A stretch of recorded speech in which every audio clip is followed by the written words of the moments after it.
रविवारी शिकवणीची 8-9 वर्षांनी शिकवणी होती. भारी चतुर शाळा वर तसेच व बाजार येथील मुले माणसे सगळे तिच्यावर खूप खुश असायचे. रविवारी कुंदापूरचा आठवडी बाजार भरायचा.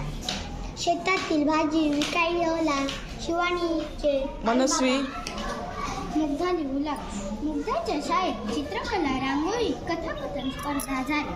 आज शाळेत बक्षीस समारंभ होता.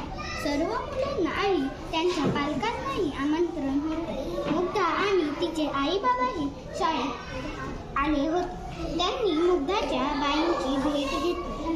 काय म्हणते आमची मुग्धा? आईने बाईंना विचारले. अभ्यासात हुशार आहे. चित्रकला स्पर्धा पहिल्या नंबराचं बक्षीसही निशिता पटकावलं. वासाची किंमत. कुंदापूरजवळच्या उमराच्या वाडीत शिवानी राहायची. 8-9 वर्षाची शिवानी होती भारी चतुर. शाळा, घर, शेत व बाजार येथील